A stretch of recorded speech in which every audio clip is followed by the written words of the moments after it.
창세기 3장 1절에서 5절 말씀입니다.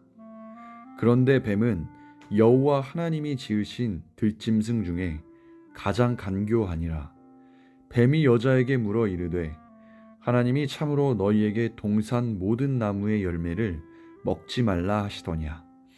여자가 뱀에게 말하되 동산 나무의 열매를 우리가 먹을 수 있으나 동산 중앙에 있는 나무의 열매는 하나님의 말씀에 너희는 먹지도 말고 만지지도 말라. 너희가 죽을까 하노라 하셨느니라. 뱀이 여자에게 이르되 너희가 결코 죽지 아니하리라. 너희가 그것을 먹는 날에는 너희 눈이 밝아져 하나님과 같이 되어 선악을 알 줄 하나님이 아심이니라. 아멘.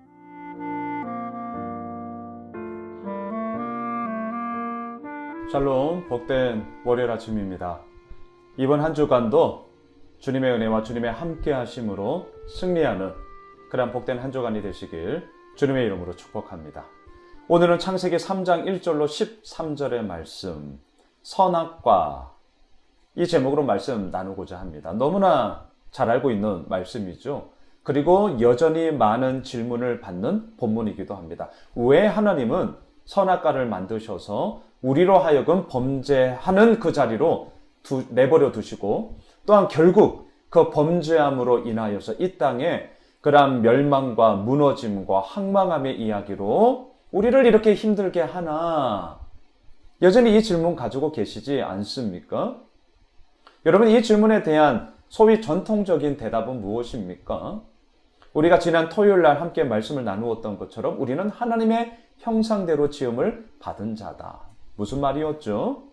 서로의 사랑과 신뢰 가운데 삼위 하나님께서 일체의 모습으로서 함께 거하셨던 것처럼 우리 역시 그러한 신뢰와 사랑의 관계 속에서 거하는 존재로 우리가 이 땅에 있다. 고로 로봇가 아니죠. 기계가 아니죠. 우리에게 완전한 자유를 주셨고, 또한 그 완전한 자유에 따르는 완전한 책임도 가지는 존재로서 우리를 이 땅 가운데 지으셨다. 그 얘기. 그래서 자유의지를 가지고 있는 우리가 결국 하나님의 말씀하심 가운데 거하지 않으며 불순종으로 말미암아 이 죄의 문제가 시작되더라. 우리가 너무나 잘 알고 있죠. 그건 어떻습니까? 이러한 우리들의 대답 가운데서도 한편으로는 여전히 그럼에도 불구하고 이 선악과를 자체를 만들지 않았으면 얼마나 좋았을까. 이 부분을 우리가 너무나 생각을 하게 되는 거죠. 자, 저는요, 오늘 이 본문 앞에 이렇게 한번 서고 싶습니다. 왜? 라는 질문에 대해서 흔쾌한 답을 찾을 수 없을 때가 분명히 있습니다. 있어요. 자, 그러한 본문 앞에 우리가 서게 된다면 관점을 이렇게 한번 바꿔보시죠. 어떻게? 자, 다시요. 왜? 라는 질문에 대한 답을 찾지를 못한다면 우리의 관점을 바꾸어서 그 본문 앞에 우리는 그럼 어떻게 해야 할 것인가? 이 부분으로 나아가는 것이 우리들의 정직한 반응이다 라고 저는 생각을 합니다. 자, 선악과 사건도 마찬가지죠. 왜? 라는 질문에 대해서 이런저런 얘기를 할 수 있겠지만 그럼에도 불구하고 우리들의 근본적인 질문들이 흔쾌하게 풀리지 않는 이 상황 가운데 그러면 우리는 이 본문을 통해서 어떻게 살아갈 것인가? 이걸 우리가 같이 한번 오늘 이 아침 나누어 보고자 합니다. 여러분 2절을 보십시오. 여자가 뱀에게 말하되 동산 나무의 열매를 우리가 먹을 수 있으나 3절 동산 중앙에 있는 나무의 열매는 하나님의 말씀에 너희는 먹지도 말고 만지지도 말라. 너희가 죽을까 하노라 하셨느니라. 여러분 하나님은 분명하게 말씀하셨어요. 어제 큐티 본문인데요. 2장 16절 그리고 17절 말씀을 보십시오. 여호와 하나님이 그 사람에게 명하여 이르시되 동산 각종 나무의 열매는 내가 임의로 먹되 선악을 알게 하는 나무의 열매는 먹지 말라. 내가 먹는 날에는 반드시 죽으리라 하시니라.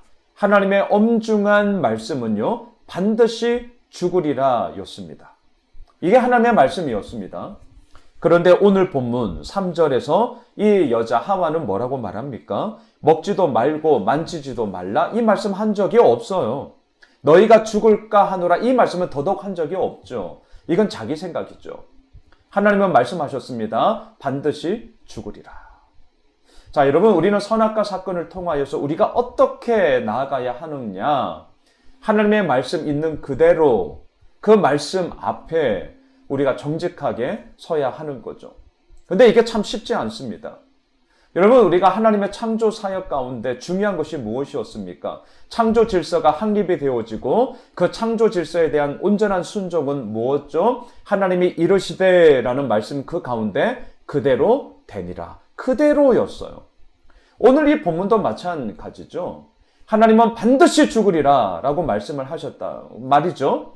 그러면 그대로 우리는 믿고 그대로 우리는 따르고 그대로 우리들의 모든 삶의 모습들을 행해야 하는 것 아니겠습니까?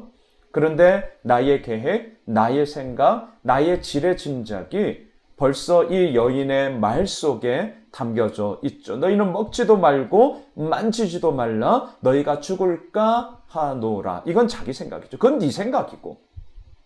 자, 여기서부터 벌써 하나님과의 신뢰의 관계가 어긋나 버리고 있음을 우리는 발견하게 됩니다. 4절입니다. 뱀이 여자에게 이르되 너희가 결코 죽지 아니하리라. 이건 역시 지 생각이죠. 5절. 너희가 그것을 먹는 날에는 너희 눈이 밝아져 하나님과 같이 되어 선악을 알 줄 하나님이 아심이니라. 자, 여러분. 선악과 사건은 결국 어떠한 우리들의 욕망과 맞닿아 있습니까? 5절에 나오는 하나님과 같이 되어예요. 이 선악과는 이제 이후에 뭐가 연결이 되죠? 바벨탑을 쌓아 올리는 사건과도 연결이 되는 거죠. 왜 이렇게 하는 것입니까? 하나님과 같이 되어.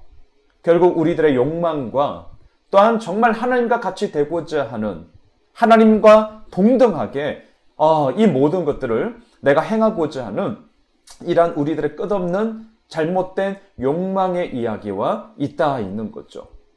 하나님과 같이 된다는 것은 무엇을 의미합니까? 뭐가 하나님과 같이 되는 겁니까?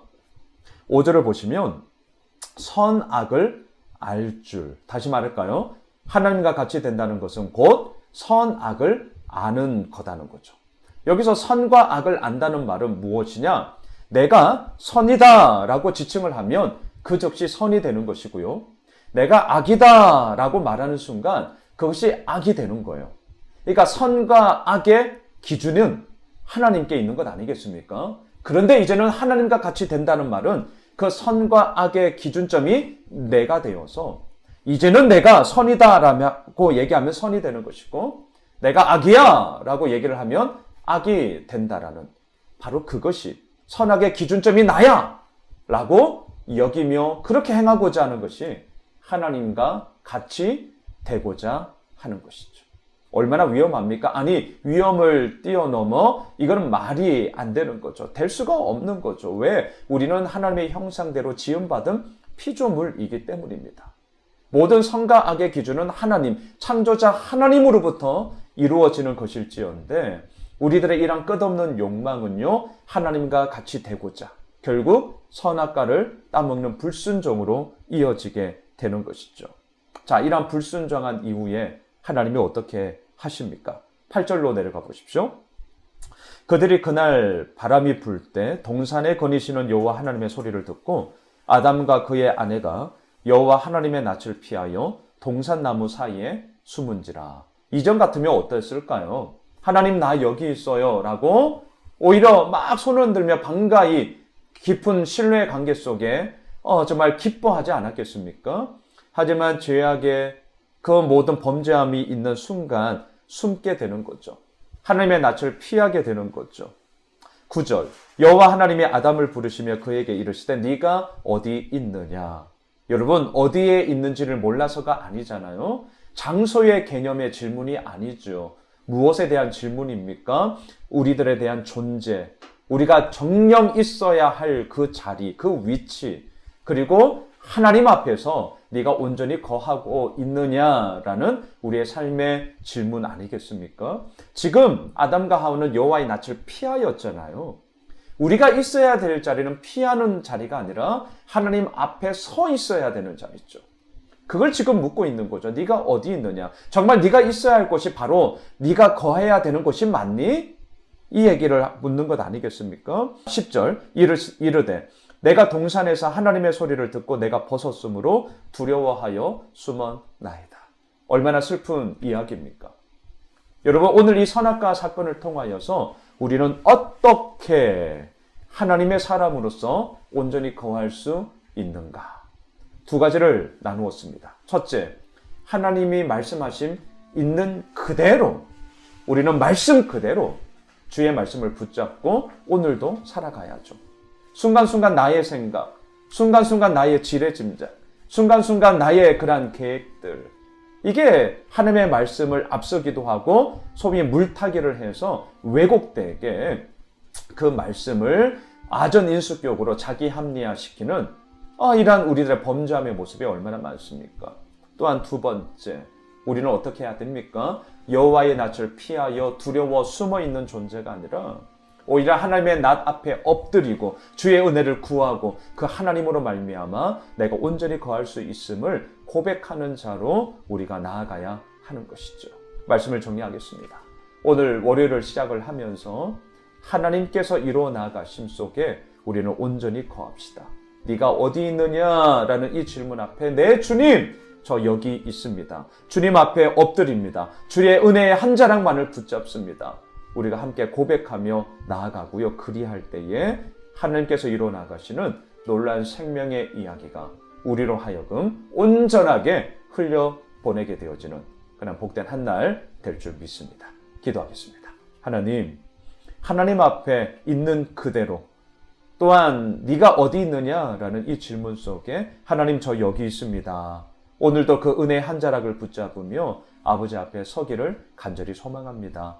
이러한 우리들을 붙잡아 주시고 또한 이러한 우리들에게 주의 은혜와 능력을 더하여 주시사 하나님의 하나님 되심 가운데 나의 나됨을 발견하며 그 가운데서 주께서 이루어 나가시는 놀라운 생명의 이야기들을 이 땅 가운데 흘려보내게 되는 하나님의 사람 되게 하여 주시옵소서.